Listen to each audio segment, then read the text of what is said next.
before the first rebellion.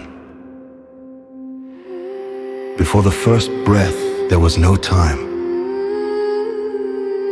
Only God, eternal, unbound time, was not a natural force, it was a creation. A tool, a framework for choice. God does not move through time, He sees all outcomes, all rebellions, all returns. Every possibility exists before Him, like ripples in a still ocean. And we, humanity, are not random. We are positioned strategically like pieces on a divine chessboard. Free will is not freedom from design. It is freedom within design.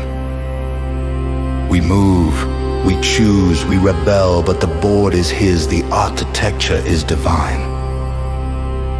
And sometimes, the most devastating moves are the ones He allows to teach, to reveal, to reset.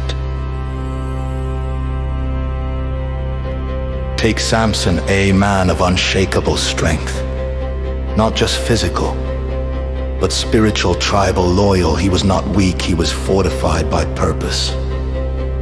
There was no reason, no logic for him to fall for Delilah.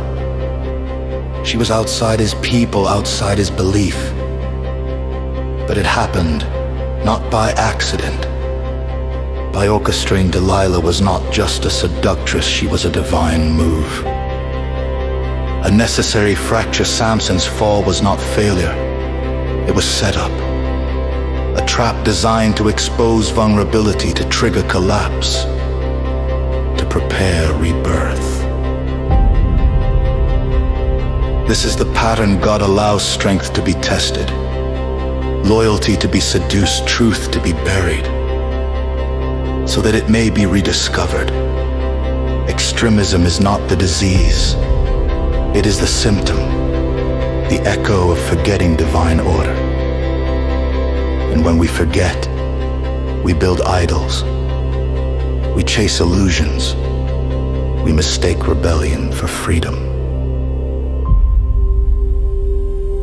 But rebellion without direction is chaos, and chaos without memory is destruction.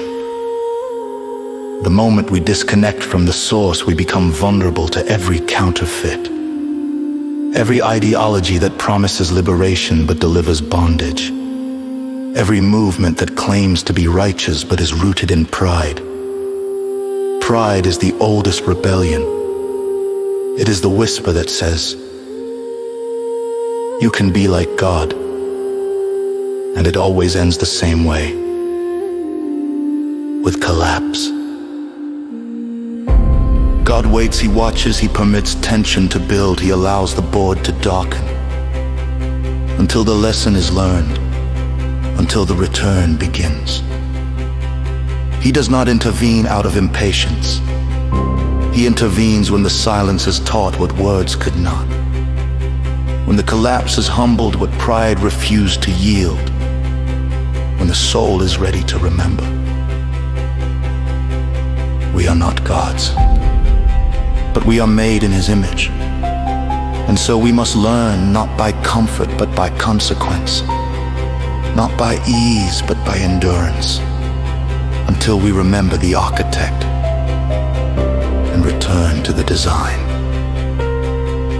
And when we do return, it is never to the same place.